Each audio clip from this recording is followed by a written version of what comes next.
की तुम्ही कुठलाही तुमचं करिअर निवडा, जे करायचं आहे ते योग्य नियोजन करून योग्य मार्गदर्शन घेऊन आपण तो मार्ग निवडावा आणि तुमच्या पुढील वाटचालीसाठी मी या अकॅडमीच्या वतीने सर्वांना खूप साऱ्या शुभेच्छा देतो आणि या ठिकाणी थांबतो. जय भारत. या ठिकाणी अतिशय या ठिकाणी सोपन माहिती या ठिकाणी सांगितलेले. त्यानंतर आपल्या आजच्या कार्यक्रमाचे अध्यक्ष आदिनाथ झाले साहेब BMC सिव्हिल इंजिनियर यांचा या ठिकाणी सन्मान होते. त्यांचा सन्मान बिरसा बिगेचे तालुका अध्यक्ष संतोष टिकारे सर यांनी करावं अशी मी त्यांना विनंती करतो.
सर यांच्या या ठिकाणी सन्मान चिन्ह देऊन या ठिकाणी सन्मान करण्यात येत आहे. त्यांचा सन्मान आजच्या कार्यक्रमाचे मार्गदर्शक डॉक्टर बघाडे सर यांनी करावा असे त्यांना विनंती करतात. कारण त्यांच्यामुळे चूक आहे ती. माझे मित्र आहेत. आम्ही कधी एकाच हॉस्टेलला होतो. सरांच्या बाबतीत सांगायचं झालं तर आपली देशाभिगती टीम ज्यावेळी साहेबांच्या माध्यमातून शैक्षणिक साहित्य वाटप करण्यासाठी त्या ठिकाणी गेली आणि त्या ठिकाणच्या विद्यार्थ्यांची गुणवत्ता अशी घडली की खरोखरच त्यांना असं वाटलं की आपल्या भागामध्ये जे आपल्या आदिवासी समाजासाठी आपल्या मुलांसाठी जे शिक्षक लोक काम करतात त्यांचा या ठिकाणी सन्मान करणं उचित ठरेल. त्यांच्या योजना मागे आम्ही या ठिकाणी सरांच्या या ठिकाणी सन्मान केलेले. यानंतर आजच्या कार्यक्रमाचे मार्गदर्शक आधी डॉक्टर कृष्ण गौर सर यांनी मार्गदर्शन अशी मी त्यांना विनंती करतो.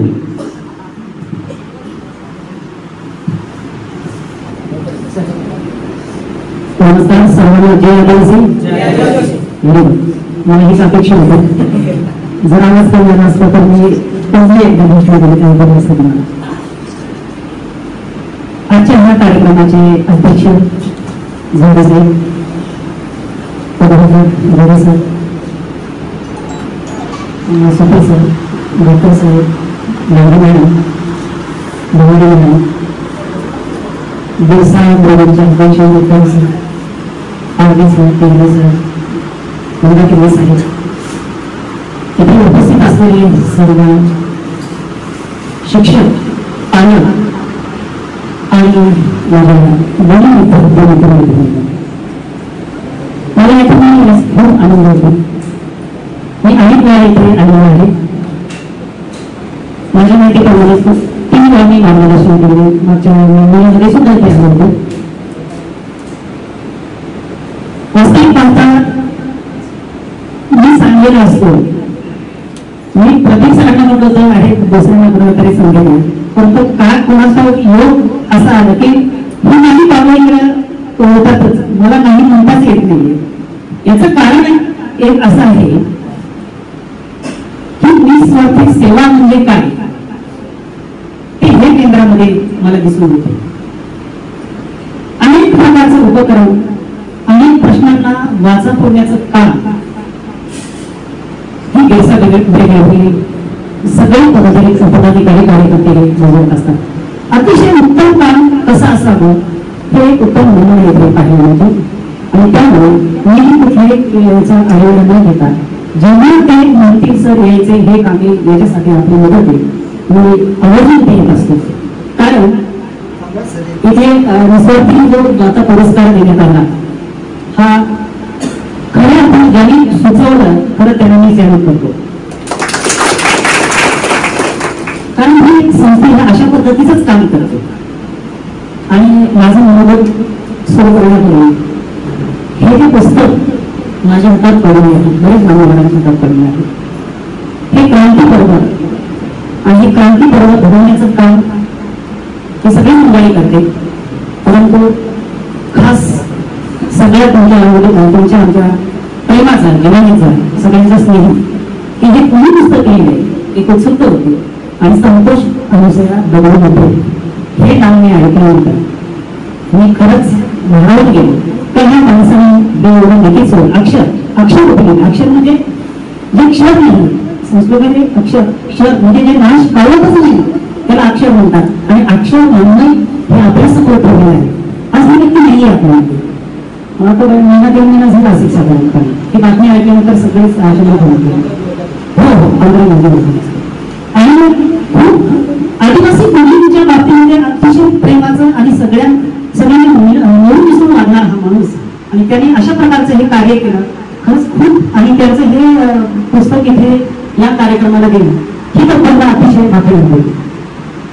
तर अशा हा मित्राला मी प्रथम नमस्कार होतो. आणि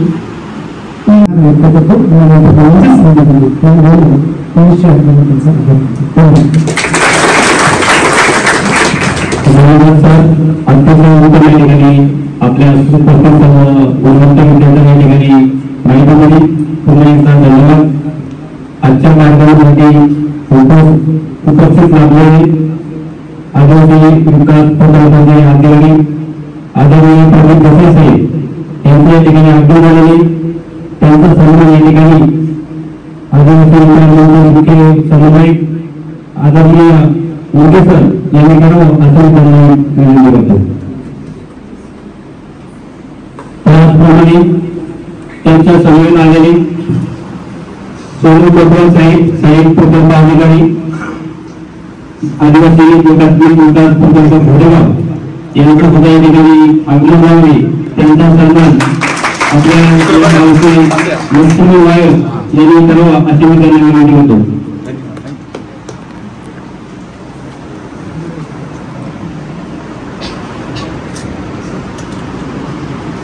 त्याचप्रमाणे बिरसा बेगमचे जन्मदिवशी सभागार पांडुरंग भांगे सर सर्व आदिवासी ज्या आजच्या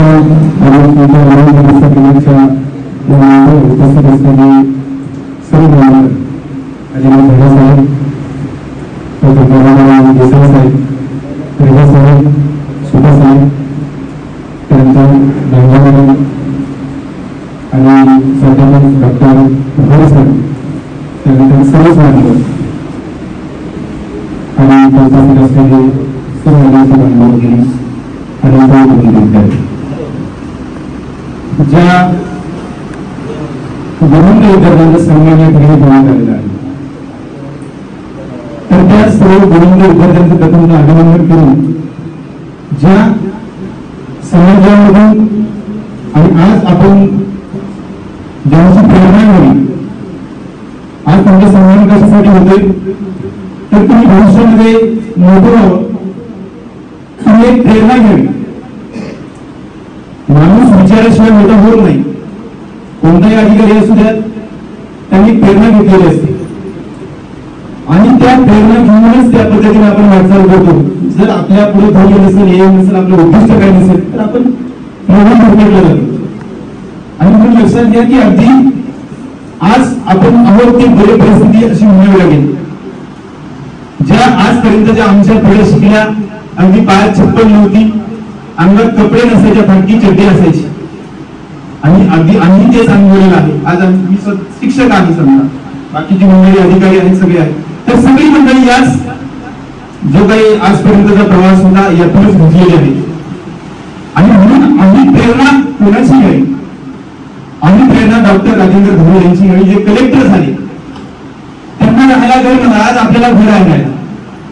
त्यांचं घर तुम्हाला सांगतो की फक्त झोपडी असते ना, आपली झोपडी ज्या गुरांना कपाट केली जातो, त्या कपाटा सारखा म्हणून त्याच्यावर कागद मिळतो नसायचा, त्या गळायच्या, वडील वाढलेले लहानपणीच.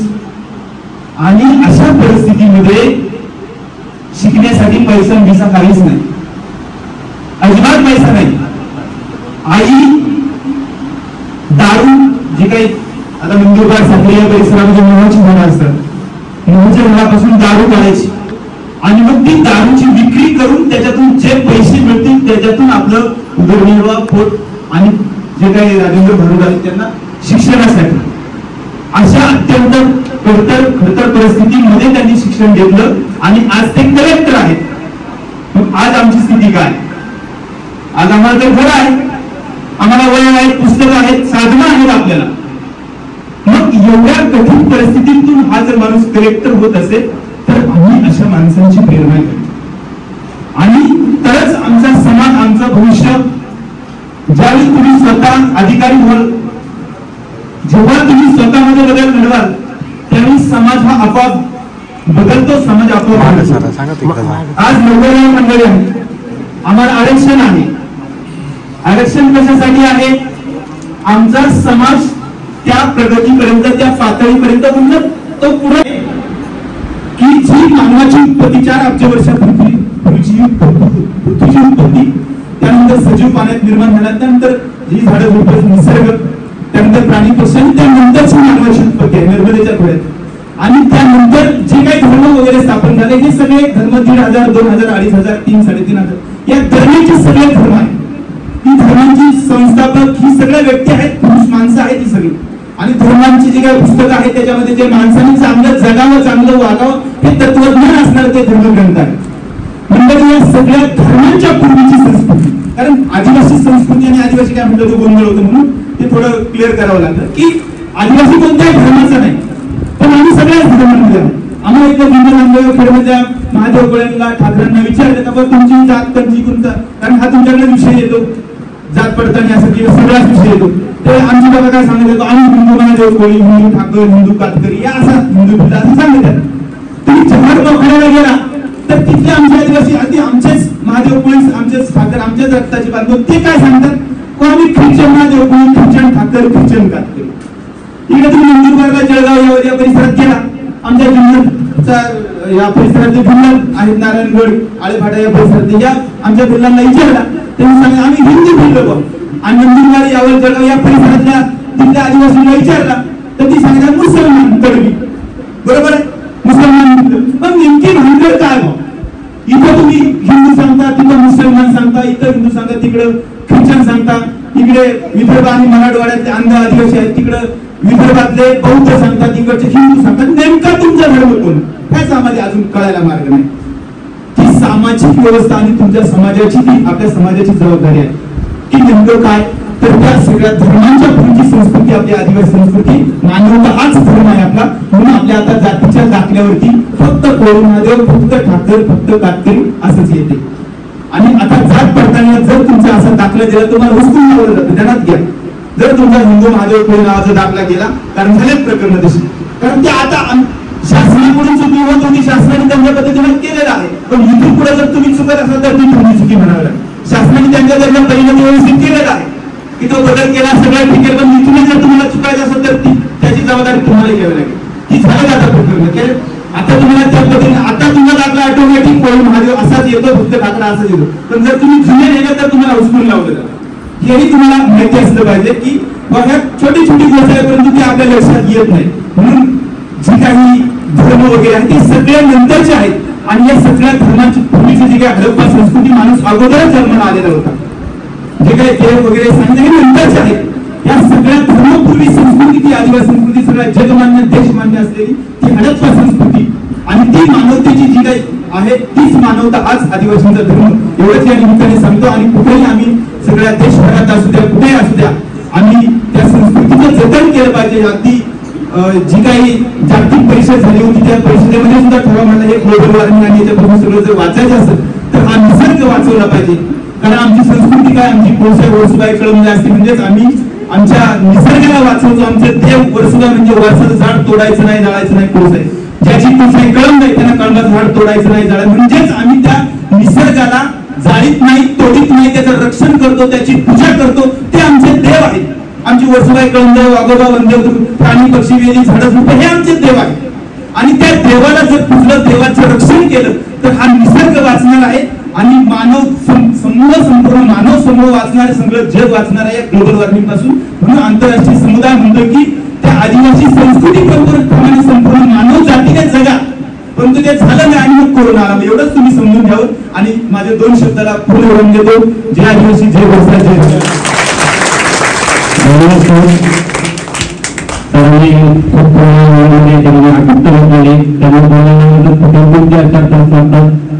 खूप असे गाड्या अभ्यासक येते आदिवासी संस्कृतीमध्ये. धन्यवाद सर. या ठिकाणी आंदोलन या ठिकाणी मार्गदर्शन केलं, या शब्दामध्ये या ठिकाणी आपण मार्गदर्शन केलं. खूप खूप धन्यवाद. यानंतर या कार्यक्रमासाठी प्रमुख उपस्थित लाभलेले आपल्या गुजरात प्रकल्पाचे प्रकल्पाधिकारी आदरणीय देसाई साहेब यांनी या ठिकाणी मौलिक करावं अशी मी त्यांना विनंती करतो. देसाई साहेब.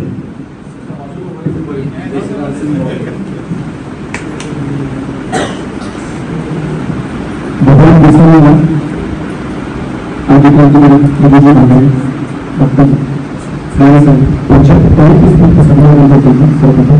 आणि आपल्या सगळ्यांना मनाचा जय आदिवासी. देखील व्यक्त करतो की मी खूप येणार शेड्यूल आपल्या सगळ्यांना भेटू. परंतु जर आधी होतो असतो तर अजून मला थोडा आनंद वाटला असता, कारण त्या दादांनी एवढं छान पद्धतीने सांगितलं. खरंच त्याच्यासाठी टाळ्या करणं गरजेचं आहे. अभ्यासपूर्वक त्यांचं बोलतो. सो थोडं वेळ लेट आलो, परंतु कार्यक्रमासाठी हे जे मुख्य कार्यक्रम ज्यांनी आयोजित केलं, जनता ब्रिगेडची पूर्ण टीम असेल, सर असतील, सर असतील, व्यासपीठावरील सर्व मान्यवर आणि उपस्थित माझे विद्यार्थी मित्रांनो, पालक, सर्वप्रथम सगळ्यांना 10वी-12वी मध्ये जे चांगले गुणवंत मार्क मिळवले आमची मुले, त्या गुणवंत विद्यार्थ्यांचा सत्काराच्या अनुषंगाने सगळ्यांचं अभिनंदन आहे. त्यांच्याबरोबर आलेले त्यांच्या पालकांचं पण अभिनंदन आहे आणि या पालकांच्या बरोबर आलेले शिक्षक आहेत त्यांचं सुद्धा अभिनंदन आहे. हा एक छान चांगला कार्यक्रम आहे ज्यामध्ये सत्कार हा एक स्वरूपाचा कार्यक्रम जे प्रोत्साहन आपण देतो. जी आता मुलं मॅक्सिमम मला मुली दिसतात यामध्ये आपल्या, कारण मुलींचा सत्कार प्रगतीमध्ये असतात मुलांच्या पेक्षा, परंतु ही आयुष्याची एक स्टेप आहे मी पार केली, ही अचिव्हमेंट म्हटलं काय यांचं. अजून आपल्याला लाईफ मध्ये भरपूर गोष्टी मिळवायच्या, 10वी-12वी, ग्रॅज्युएशन, करिअर आणि त्यानंतर जॉब. त्याच्यासाठी ही आपली जबाबदारी आहे आपल्या सगळ्यांच्या अनुषंगाने. व्यासपीठावर बसलेली जेवढी मंडळी आज त्यांच्या क्षेत्रातली एकदम सर्वोच्च शिखरावर होते, परंतु त्यांनी त्यांच्या काळामध्ये काय अडचणी रोखल्या असतील त्याचा तुम्ही विचार करू शकत नाही. कारण मी फक्त सांगतो, नुसतं ऍडमिशन तर त्यांना राहण्याची सोय पाहिजे. आपलं हॉस्टेलचं नेटवर्क आपल्या सगळ्यांना माहिती. हॉस्टेलमधल्या वॉर्डनला ती जबाबदारी दिली की तुम्ही त्याची जबाबदारी घेतली पाहिजे. कारण तत्कालीन समाजाचा एक मुलगा होता, तो इतका बेसिक एलिमेंटरी लेवलला होता की तो पुण्यामध्येच गेला होता आणि ऍडमिशन घेताना बराच बोलला होता. त्यांना मी माझे पर्सनल मोबाईल देते माझ्या फोनचे आणि सांगितलं होतं की कधीही कुठली अडचण वाटली तरी तुम्ही आम्हाला सांगायचं, कारण का तुम्ही पुढे येणं फार महत्वाचं आहे. जी आम्ही लहान मुलं घेतली ती खरंच आर्थिक दृष्ट्या फार मुलांची घेतली होती. बऱ्याच जणांना केवळ आयुष्य किंवा केवळ वेळ होती, एखादं आईवडील गरीब पण होते, तुमच्या मुलगी मुलांच्या कडे होती. सांगण्याचा उद्देश काय आहे, आज शासन एक पाऊल पुढे जाऊन काम करत आहे.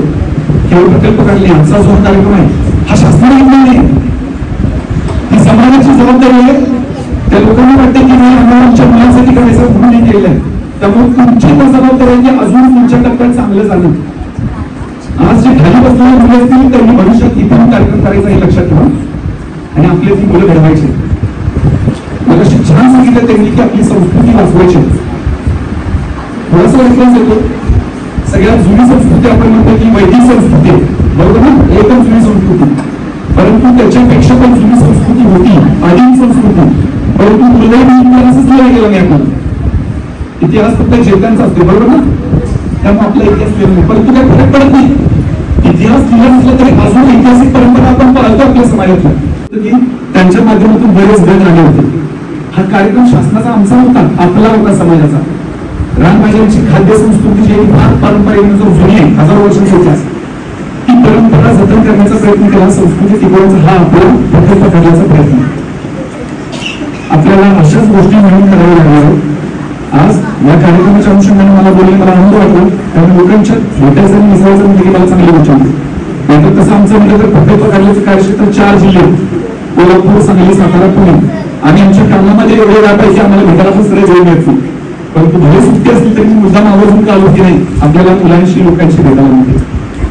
मी फार आशावादी आहे की आपल्याला इथून पुढचे जे टप्पा आहे चांगला आहे. आंदोलन मोर्चे होत असतात तर मी ते निगेटिव्ह घेत नाही. डॉक्टर बाबासाहेब आंबेडकरांनी एक वाक्य सांगितलं, शिका, संघटित व्हा आणि संघर्ष करा. आपण शिकलो, संघटित आहे, ते पण पिसा वेगळेच पण. मी खूप असतो, मला माहिती आहे दररोज 2-3 दिवसापूर्वी एकदा तरी मोर्चाचं काही ना काहीतरी चालू असतात. रस्त्याचे खड्डे पडले किंवा एसटीचा प्रॉब्लेम असते, सातत्याने चालू आहे. पण मी निगेटिव्ह घेत नाही का, शिका, संघटित व्हा आणि संघर्ष करा. संघर्ष केल्यानंतर विकासाचे अंतिम टप्प्यात आपण विकसित होणार.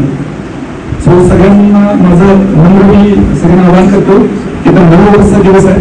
प्रकल्प करायच्या वतीने तालुक्याचा एक आपल्याला कार्यक्रम करायचा आहे आणि अख्ख्या पुणे जिल्ह्याला तो दाखवायचा आहे की किती मोठा आदिवासी सण आम्ही साजरा करू शकतो.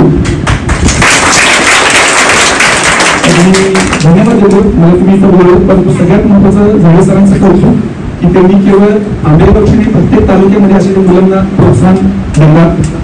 हा सत्काराचा जो गोष्ट ही संस्काराचा भाग आहे. संस्कार ती मुलांचे संस्कार सत्कार करतो म्हणजे का, तर अजून त्याला प्रोत्साहन मिळते सत्कार केल्याने. हा संस्कार आहे. दुसरी जबाबदारी आहे, त्याला परत पुढे द्यायचं आहे. त्यामुळे हा संस्काराचा संस्कृतीचा कार्यक्रम आपल्याला असाच वारसा जपायला लागणार आहे. तुमचं पुन्हा एकदा शुभेच्छा करतो. आयोजकांनी मला इथं बोलवल्याबद्दल मी त्यांचं मनापासून आभार मानतो. आणि सगळ्यात महत्त्वाचं पुरुष एकदा आपल्या सगळ्या व्यासपीठावरील सर्व मान्यवरांचं मनापासून आभार मानतो की तुम्ही हा चांगल्या प्रकारचा कार्यक्रम करा. धन्यवाद. जय देश, जय महाराष्ट्र.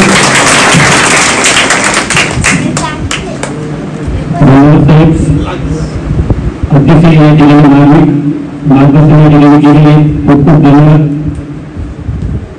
या कार्यक्रमासाठी राजपूत गावचे सरपंच चंद्रकांत गोळकरे दादा या ठिकाणी उपस्थित राहिले.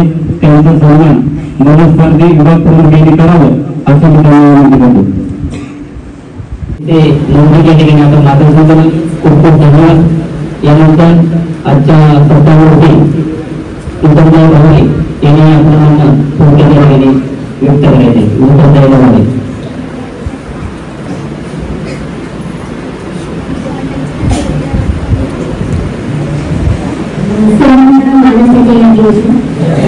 संपूर्ण व्यासपीठ उपस्थित असलेले मान्यवर पालक आणि विद्यार्थी मित्रांनो, मी माझं परिचय थोडक्यात करून गेले. मी सचिन हॉस्पिटलमध्ये कार्यरत आहे. माझे शिक्षण पदवीधर झालेलं असून वेतन पदावर सध्या कार्यरत आहे. मी विद्यार्थी मित्रांना सांगू इच्छिते की तुम्ही डॉक्टर व्हा, इंजिनियर व्हा, आदिवासी व्हा, परंतु एक समाजाची व्यक्ती बना की जेणेकरून माणुसकी असेल तर माणूस मोठेपणा होतो. जेणेकरून आता ससून हॉस्पिटलमध्ये आपल्या भागातले आंबेगाव, भीमाशंकर या ठिकाणचे पेशंट येत असतात. ते वेगवेगळे ग्रस्त झालेले असतात, दमलेले असतात. त्यांना आधाराची गरज असते. त्यांना त्या गोष्टीचा ज्ञान नसतं. तर त्यावेळेस ते खूप भांडवलेल्या अवस्थेत असताना हॉस्पिटलमध्ये घर असतं. तर त्यावेळेस त्यांना बऱ्याच ठिकाणी जाऊन प्रत्येक त्यांना कंपोज करण्यात आलेले आहे. आणि हे रोज असे सुने माझी सर्वांना माझे नाव सार्थक रमेश करवंते, मुक्काम पोस्ट खुर्द, तालुका आंबेगाव, जिल्हा पुणे. सन्माननीय व्यासपीठ व येथे जमलेल्या गुणवत्ता विद्यार्थी मित्रांनो, सर्वप्रथम मी आदिवासी विचार मंच व बिरसा ब्रिगेड सयाजी सातपुरा आंबेगाव यांचे आभार मानतो. त्यांनी या कार्यक्रमाचे आयोजन केले व मला माझे मनोगत व्यक्त करण्याची संधी दिली. आपण समजत पाहत आहोत की सध्याचे युग हे स्पर्धेचे युग आहे.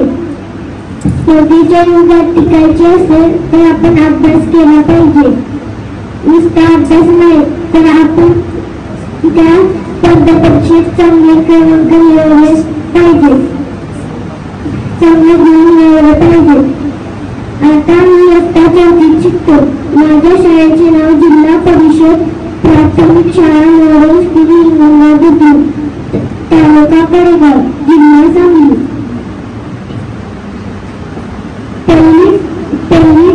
पहिलीत मी 3 स्पर्धा परीक्षेत बसलो. 3 स्पर्धा परीक्षेत मी प्रथम 2य क्रमांक मिळवला. नंतर इयत्ता 2रीत मी 5 स्पर्धा परीक्षेत बसलो. 5वी स्पर्धा परीक्षेत प्रथम 2य तृतीय क्रमांक मिळवला. या 3रीत मी 7 स्पर्धा परीक्षेला बसलो व 7वीच्या 7 स्पर्धा परीक्षेत मी प्रथम क्रमांक, राज्यात सिनियर मेडल, 5वा क्रमांक, 8वा क्रमांक व 12वा क्रमांक मिळवला. यावेळी माझे वर्ग शिक्षक माननीय श्री विलासराव आपटे सर यांचे मोलाचे व प्रेरणादायी मार्गदर्शन आहे. माझ्या वडिलांचेही देखील मार्गदर्शन आहे. येथे जमलेल्या विद्यार्थ्यांना वाव देण्यासाठी व त्यांच्या कलागुणांना वाव देण्यासाठी हा कार्यक्रम आयोजित केला आहे. या कार्यक्रमामुळे येथे जमलेल्या गुणवत्ता विद्यार्थ्यांना प्रोत्साहन मिळणार आहे. पुन्हा एकदा मी आदिवासी विचार मंच व बिरसा ब्रिगेड सरहद्दी सातपुडा आंबेगाव यांचे आभार मानतो व येथे थांबतो. धन्यवाद. अनमोल असा विचाराने या ठिकाणी या खोट्याने या ठिकाणी भाषण केलेले खूप धन्यवाद. एक चांगला मुक्त एक चांगला आदर्श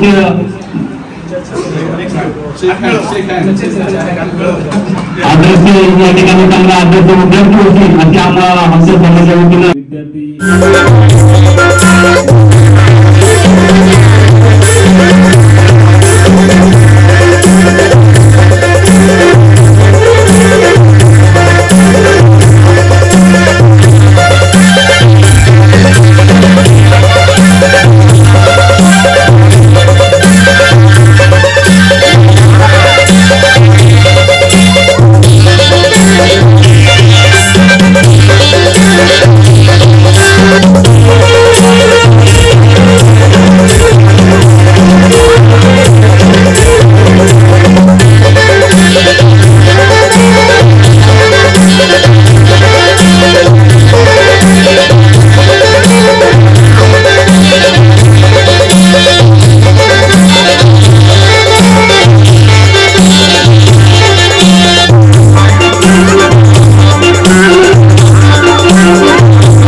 आपल्या या आदिवासी भागातील मुलांसाठी 5 ते 6 लाखाचे या ठिकाणी शैक्षणिक साहित्य वाटप केलेले त्यांचा मी पुन्हा एकदा आदिवासी विचार मंचच्या वतीनं बिरसा ब्रिगेडच्या वतीनं या ठिकाणी त्यांचे धन्यवाद देतो आणि त्यांनी या ठिकाणी आदिवासी भाषण चालू करावं अशी मी त्यांना विनंती करतो.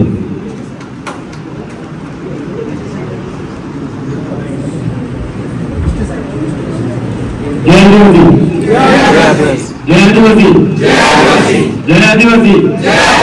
आता आवाज आला.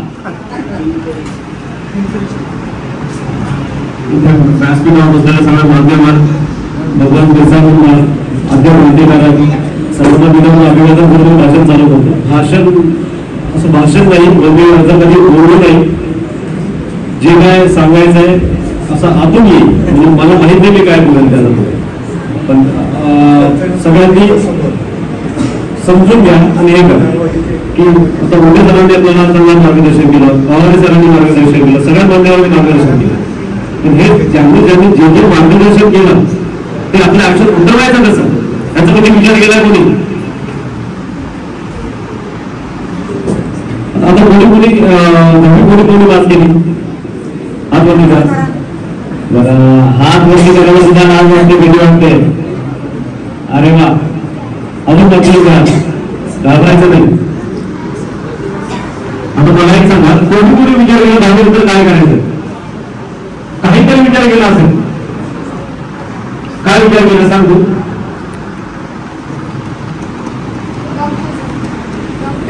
अरे वा, अजून कोणी विचार केला 10 नंतर काय करायचं?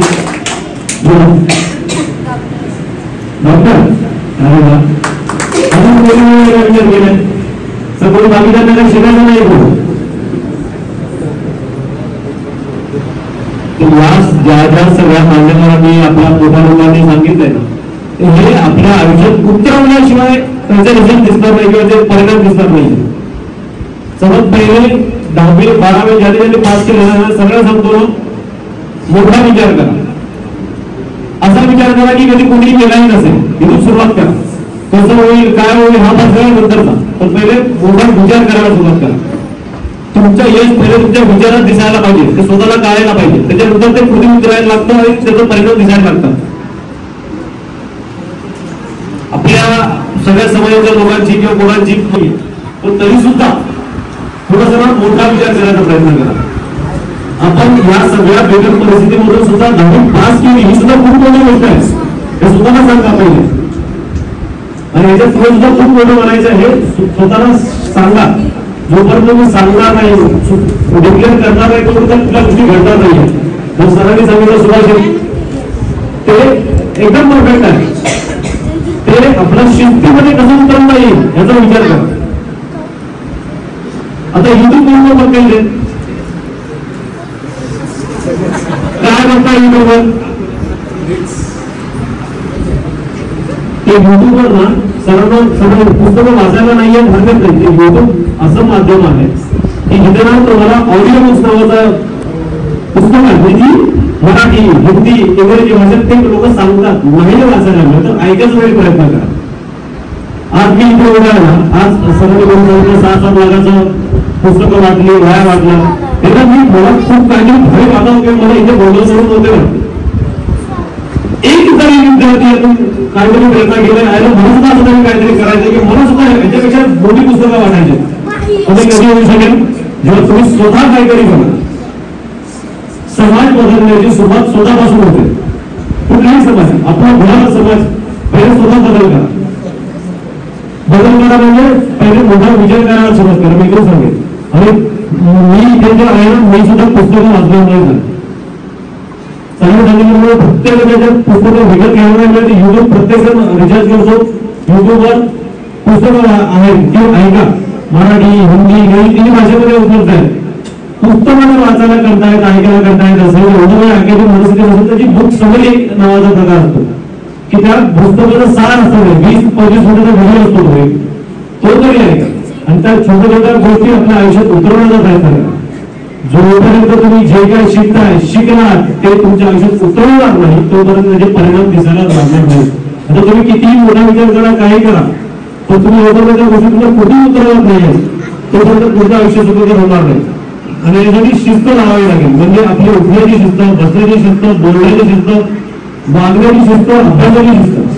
जोपर्यंत तुम्ही शिस्त लावून ते सुद्धा तोपर्यंत तुम्ही पुढे लावू शकणार नाही.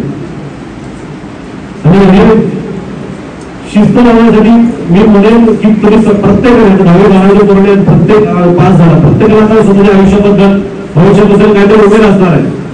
तर ती उतरवायला शिका पाहिजे. मला काय हवंय, मला काय पाहिजे हे पहिले लिहून टाका. स्वतःसाठी एक विजन बोर्ड तयार करा. तो विजन बोर्ड काय कन्सेप्ट असतो की मला आयुष्यात काय हवंय हे मला मिळवायचंय. तर ते सारखं सारखं सारखं माझ्या लक्षात आलं पाहिजे. मोठे सरांनी सांगितलं सकारात्मक आणि नकारात्मक ऊर्जा ही तुम्ही ज्या ज्या गोष्टीवर फोकस करता ती गोष्ट वाढते. म्हणजे नकारात्मक असो किंवा सकारात्मक असो. तर मग या सगळ्या परिस्थितीमध्ये सुद्धा स्वतःला सकारात्मक कसं ठेवायचं तर तुमचा विजन बोर्ड तुम्हाला काम करेल. तर बऱ्याच मंडळामध्ये मी काय काय करायला सांगतो म्हणजे सांगतो की हे तुम्ही कसं उतरवू शकाल लाईफमध्ये. तर विजन बोर्ड म्हणजे काय एक छोटीशी गोष्ट असते की ज्याच्यात मला काय हवंय, मला काय करायचं हे मी लिहितो. आणि मी रोज बघतो की जे रोज तुम्हाला रिमाइंड करतं, तुम्हाला आठवण करतं की मला हे करायचंय. म्हणजे परिस्थिती कशीही असो मला करायचंय. आणि तुमचा दररोजचा 1% एक प्रयत्न तुम्हाला त्या शिबिरापर्यंत येतो. आणि हे होतं म्हणजे बसल्या प्रत्येक व्यक्ती ना त्यांच्याकडे काही हायफाय नव्हतं किंवा कुठली सोय नव्हती, पण काय होती एक जिद्द होती. कुठल्या ना कुठल्या तरी मार्गाने ती जिद्द त्याने जिवंत ठेवली आणि इतपात पोहोचले. आता ह्या मोबाईलच्या युगामध्ये खूप डिस्ट्रॅक्शन झाले की आपण आज एक बघतो, उद्या एक बघतो, परवा एक बघतो, काहीच कळत नाही काय करायचं. एवढं कन्फ्युजन असतं. त्याच्यामध्ये सुद्धा तुम्हाला विजन बोर्ड थोडीशी मदत करेल की तुम्हाला विजन म्हणजे काय तर तुमची दूरदृष्टी तुम्हाला आयुष्यात काय हवं आहे, काय पाहिजे हे सांगेल, स्वतःला सांगावं लागेल. दररोज ही ऍक्टिव्हिटी दररोज करावी लागेल. तेव्हा तुम्ही आयुष्यात कुठेतरी पोहोचू शकाल. मोबाईल बघतात, मोबाईल कोणामध्ये स्वतःचे फोटो, देवाचे फोटो आहेत. हा त्याच्यामध्ये माझं विजन बोर्ड आहे. हा माझा विजन बोर्ड. हे मला रोज सांगतं की मला काम करायचं, मला सकाळी उठायचंय, परिस्थिती काही असो, मला आज काम करायचं, मला आज अभ्यास करायचा. म्हणजे मला वाईट वाटतंय तरी मला अभ्यास करायचा, मला राग आला तरी मला अभ्यास करायचा, माझा प्रॉब्लेम आला तरी सुद्धा मला अभ्यास करायचा. कारण अभ्यास ही अशी गोष्ट आहे, त्याला नागरिक दोन म्हणतात की तुम्हाला कोणी बी आज पुस्तकं दिली, आज कोणी काय दे, हे थोडा वेळा होता होईल, पण तुमचा अभ्यास हा तुम्हाला आयुष्यभर लढायला शिकवेल, संघर्ष करायला शिकवेल आणि मोठं बनायला शिकवेल. त्यामुळे अभ्यासाला भर द्या. आदिवासी विचारलं सुरू झाल्यापासून जोडला गेलेला आहे. फक्त मी ऍक्टिव्हिटी कुठे प्रोग्राम नसतो, असं मी बँकिंगला सगळ्यांनी संपर्कात असतो. माझं नवीन बोलणं होतं की सर एक ना परिस्थिती 40च्या पोरांवर किंवा माणसावर काम करण्यापेक्षा एका नवीन उभ्या येणाऱ्या पिढीवर काम करा, जेणेकरून त्याच्यामध्ये आपल्या आदिवासीची अस्मिता रुजवली जाईल, मोठी ध्येय रुजवली जातील आणि त्याचे परिणाम पुढल्या 15 वर्षांचा दिसायला लागतील. आता लगेच दिसणार नाही, पण त्या अनुषंगाने आदिवासी विचारांचा किंवा बेसरकार मी हे सगळं उपक्रम चालू केलं. त्याबद्दल त्यांचे मनपूर्वक आभार. मला एवढं भाषण उद्याची सवय नाही, पण मी याच्यापुढे म्हणतो की प्रत्येकाला मोठे ध्येय ठेवा, विचार करा. म्हणजे परिस्थिती कशी असो, काही असो, मला हे हवंय. ज्या तुम्ही ह्या विचाराने प्रेरित होता ना, तेव्हा गोष्टी आपोआप तुमच्या घरायला लागतात. तुम्हाला मार्गदर्शन मिळायला लागतं, तुम्हाला संधी मिळायला लागतात आणि पण यासाठी तुम्हाला प्रयत्न 100% करावे लागते. म्हणजे कुठल्याही परिस्थितीत प्रयत्न करावे लागते आणि त्यासाठी पुस्तकं वाचा. आणि प्रत्येक 9वी 10वी 12वी झालेले किंवा बरोबर ग्रॅज्युएशन केलं तर नेपोलियन हिल नावाच्या व्यक्तीवर लिहिलेले पुस्तक येतं, थिंक अँड ग्रो रिच नावाचं. हे प्रत्येकाने वाचावे. त्याच्यात 13 प्रिन्सिपल दिलेले आहेत लाईनमध्ये की तुम्हाला कसं मोठं बनता येईल, काय करता येईल. तर हे प्रत्येकाने प्रिन्सिपल म्हणजे नियम आहेत ते आत्मसात करायचा प्रयत्न करावा. आणि इकडे त्याचं ऑडिओ बुक सुद्धा युट्यूबला अवेलेबल आहे. तर अमेझॉन वगैरे बरीच पुस्तकं मिळतात आणि जर नसेल अवेलेबल तर मी इथे पुस्तकं उपलब्ध करून देते. ते पुस्तक प्रत्येकाने वाचावं की कसं जगावं, आपल्या ध्येयापर्यंत कसं पोहोचावं, कशी कन्सिस्टन्सी ठेवावी, कशी शिस्त ठेवावी, त्या शिकवलं आहे. आणि हे एवढं जुनं पुस्तक आहे, नेपोलियन हिल नावाच्या माणसाने लिहिलेलं पुस्तक आहे की त्याने जगातल्या 500 यशस्वी लोकांचा इंटरव्ह्यू घेतला होता. त्यांनी काय कशामुळे ते इथपर्यंत पोहोचले आणि प्रत्येक जण एक गोष्ट पाहणार होती की त्यांच्याकडे काहीही नव्हतं तरी सुद्धा ते यशाच्या शिखरावर पोहोचले. तर ते त्या माणसाचा इंटरव्ह्यू घेतल्यानंतर त्याचे पुस्तक लिहिले. तर म्हणजे ते पुस्तक आत्मसात केल्यानंतर तुम्ही 100% कुठे ना कुठेतरी यशावर पोहोचण्याची गॅरंटी. पण त्यासाठी ते पुस्तक वाचा. प्रत्येकाने आयुष्यात आपल्याला काय हवंय काय नको याचा विचार करा प्रत्येक मुलाने. आणि मुलासोबत पुढे कोणी पालक वर्ग आले असतील ना तर त्यांना सुद्धा म्हणतो की आपली परिस्थिती बिकट आहे, सगळं म्हणते, पण ना आपली भीती आपले विचार थोडं वाढवू नका. त्यांना स्वतंत्र विचार करायला वेळ द्या, करू द्या, प्रयत्न करू द्या. पुढे पुढे प्रत्येकाने एकदा आपण माझ्यासाठी असं एखादी दर दुसऱ्या प्रकाराने सांगेल की दर महिन्याने 2 महिने 4 महिन्याने असे सेशन घ्यावे, जेणेकरून पोरांना आज आम्ही काय करतोय की काय केलं रिफ्लेक्ट बॅक करतात. रिफ्लेक्ट बॅक म्हणजे मी मागे काय केलं, आतापर्यंत कुठे पोहोचलोय हे प्रत्येकाचा आढावा घेतला पाहिजे आपण. आणि मग त्याच्याप्रमाणे आपली पुढची वाटचाल ठरवली पाहिजे, पुढची ऍक्शन ठरवली पाहिजे. सांगितलं त्याप्रमाणे ऍक्शन ठरवली पाहिजे की आपण पुढे काय करायचं, त्यात किती बदल करायचे, कसे करायचे, या सगळ्या गोष्टी आपण हळूहळू चालू करू तेव्हा पण आपण ठरवलेली ध्येय आपण पूर्ण करू शकतो, तिथपर्यंत पोहोचू शकतो. सरांनी सांगितलेलं सुभाषित हे अत्यंत महत्वाचं आहे की आपण कसं व्हावं. पण हे या छोट्या गोष्टी आपण कशा इम्प्लिमेंट करावं तुम्हाला ते पुस्तक शिकवेल किंवा सर हे असं मार्गदर्शन शिकवणं प्रत्येकाला ठेवा की जेणेकरून इथे मी माझे विचारसरणी फक्त इलेक्ट्रिक पोलीस भरती किंवा कॉन्स्टेबल पर्यंत लिमिट न ठेवता मी प्रत्येकाने विचार केला पाहिजे की मी IAS बनेल, मी IPS बनेल. मी त्याच्यापेक्षा खाली विचारच करणार नाही. जेव्हा तुम्ही IAS IPS चा विचार कराल त्याप्रमाणे काम करा. नाही जरी झालं ना तुम्ही तरी अशा पोझिशनला पोहोचाल ना की ती तुमच्या पोलीस भरतीपेक्षा त्याच्यापेक्षा खूप वरती असेल. आणि पैसा कमवणं किंवा पुढे कमवणं या सगळ्या गोष्टी आत्ताच्या जगामध्ये फार गरजेच्या आहेत. म्हणजे कोणी माणूस आहे ना, माणूस की हे सगळं मान्य आहे माणूस की, पण ना तुम्हाला यशस्वी बनावंच लागेल, याच्यामध्ये पर्याय नाहीये. की नाही मी हे नाही केलं हे केलं असं नाहीये. मला यशस्वी बनायचंच आहे, त्याला कुठलाही पर्याय नाही. जेव्हा तुम्ही याला पर्याय देणार नाही ना तेव्हा तुम्ही यशस्वी बनवण्याच्या प्रोसेसमध्ये येईल. आणि इथे बसलेल्या प्रत्येक मुलाला कळ म्हणजे काय सांगायचं होतं. लोक सगळे बोलतात त्यांना स्वतःचा स्क्रीन टाइम कमी करा, रील बघणं कमी करा. ते reel is not real world, ते खरं जग नाहीये. तर त्याला थोडं लांब राहायचा प्रयत्न करा आणि मला आयुष्यात काय हवंय याचा विचार करायला प्रयत्न करा. आत्ता हेच नाही आहे 10वी 12वी किंवा ग्रॅज्युएशन झालं असेल तिथून सुरुवात करा. म्हणजे अजून सुद्धा लेट झालेलं तिथून सुरुवात करा की मला आयुष्यात पुढे काय करायचं. त्याला सखोल विचार करा, स्वतःला विचारा, 10 वेळा विचारा, त्या 10 गोष्टी लिहून काढा. आणि जसं लिहून झाल्यानंतर जसं समजत तर त्याच्यामध्ये मार्गदर्शन होईल. पण पहिले स्वतः ठरवा की मला काय करायचं. म्हणजे मी आज इथे उभारावर म्हणून बोलतो म्हणून मला इंजिनियर बनायचं, डॉक्टर साहेब बोलले म्हणून डॉक्टर बनायचं नाही. तर स्वतःला काय करायचं, आतून काय वाटतं आणि ते का करायचं तर सुद्धा विचार करा. तुमचा आयुष्यात का की मला हे का करायचं, मला हे का पाहिजे, हा काळ तुम्हाला तुमची जर्नी किंवा तुमची प्रोसेस किंवा तुम्हाला जे करायचं ते करायला मदत करेल. त्यामुळे ह्याचा विचार करा. आणि पुढच्या पिरियडला मी विनंती करतो की असे सेशन ऍटलिस्ट वाटले म्हणजे 4 महिने तरी घेतलेच पाहिजे की जेणेकरून प्रत्येक मुलं मोटिवेट काय करतायत, थोडं मोटिवेशन मिळेल किंवा तुम्हाला अजून मार्गदर्शन मिळेल.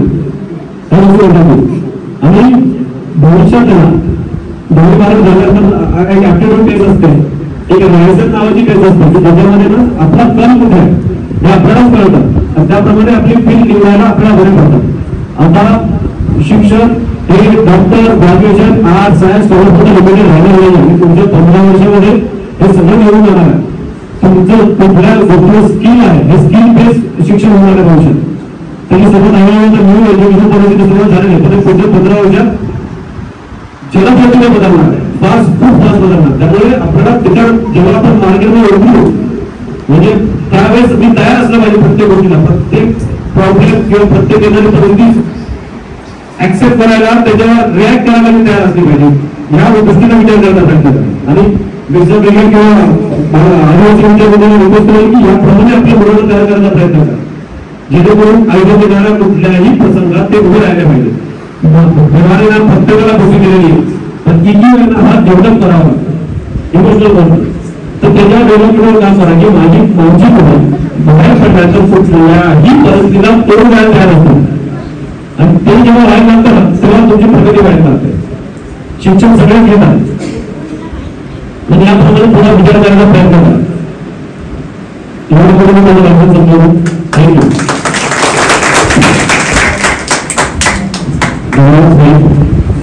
या ठिकाणी योग्य व्यक्ती साहेब या ठिकाणी आलेले सोसायटी प्रमुख आहे, त्यांचं तुम्हाला जी व्यवस्था केलेली अशोक काँग्रेस आहे गोकुळ त्यांचं सुद्धा या ठिकाणी प्रमुख आहे, त्यांचं सन्मान शेवटी सर यांनी करायला दप्तर वाटप शैक्षणिक साहित्याचं वाटप या ठिकाणी कंडिशन आहे.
सांगितलं.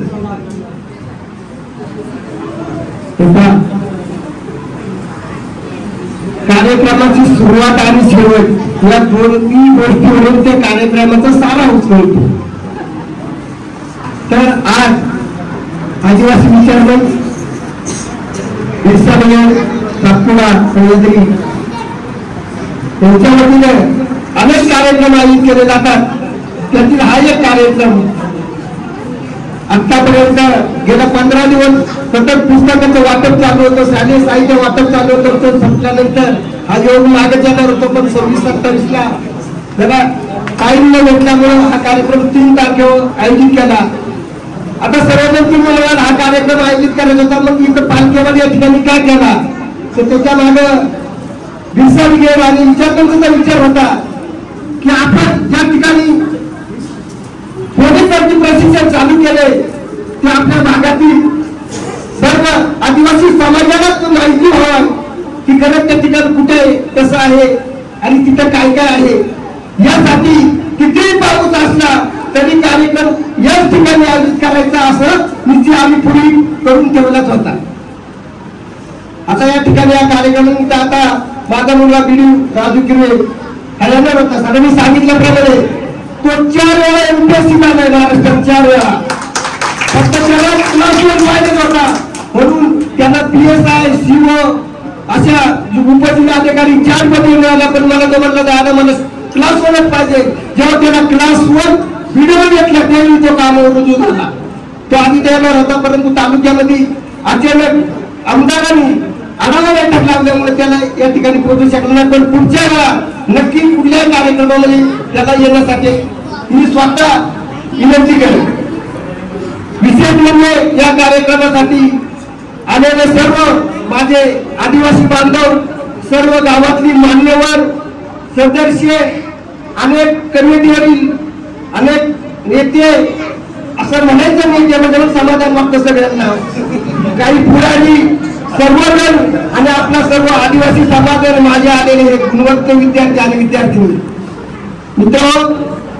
या ठिकाणी खरं वास्तव झाडे साहेबांनी म्हणजे आदर्शाचं कार्य फक्त या वर्षीच केलं असं नाही, दरवर्षी या भागामध्ये जेवढे जेवढे कार्यक्रम होतील त्या ठिकाणी निधीसाठी कधीही जरी कमतरता पडली तर त्यांना फक्त फोन केला ते फक्त सांगणार बघा, म्हणजे त्यांचा संसार सांभाळून आदिवासींना मदत करता. आपलं काय करतो, आपला संसार तर करतच नाही आणि मदतीचं सोडूनच द्यायचा असे नगे आहेत आपले. आज आपल्या व्हॉट्सअपला एवढंच नाहीत, आम्ही फक्त म्हणतो 500 रुपये 200 रुपये मासिक वर्गा निधी याला त्यांना निवड येते. मग दादा साहेबांनी आता धाडस काय केला, पण करावं लागतं कारण याचं पुण्य नंतर भेटतं.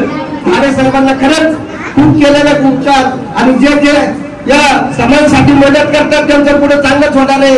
कारण मी अगोदर पुढारी बनवत होतो, असं समाज कार्य करायचं, पण माझी मुलं दोन्ही क्लासवर निघाली. हा मला समाजाकडून मिळाला नाही आहे. आलेल्या सर्व पाहुण्यांचं विचारमंच आणि बिरसा बिगरच्या वतीनं आभार मानतो.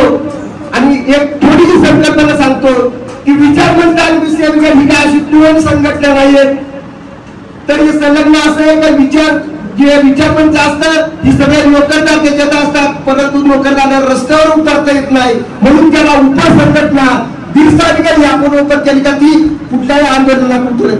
बिरसा बिगरचं एकच तत्व, जिथं परिस्थिती बिकट, जिथं परिस्थिती बिकट तिथं बिरसा बिगर तिखट. फक्त कुठलाही प्रसंग नाही. आलेल्या सर्वांचं पुन्हा एकदा आणि आमच्या लांडी मॅडमचं तर सगळ्यात मोठं या बिरसा बिगेड आणि विचारमंचाचं मोठं सहकार्य आहे. त्याने आपल्या जेवणाचा खर्च अगदी आम्ही सांगितलं की बा लांडी मॅडम जेवणाचं काय करायचं, काय नाही म्हणली माझ्याकडे टाकून द्या. रात्र असो दिवस असो कधी कुठलाही कार्यक्रम असो त्या ठिकाणी लागी मॅडम हजरच असतात.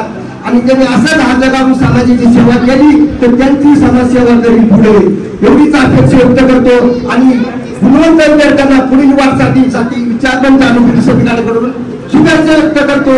आणि आपण सर्वांनी 9 तारखेला जागतिक आदिवासी दिनासाठी वडगाव या ठिकाणी हजारावासी विनंती करतो. जय आदिवासी, जय बिरसा.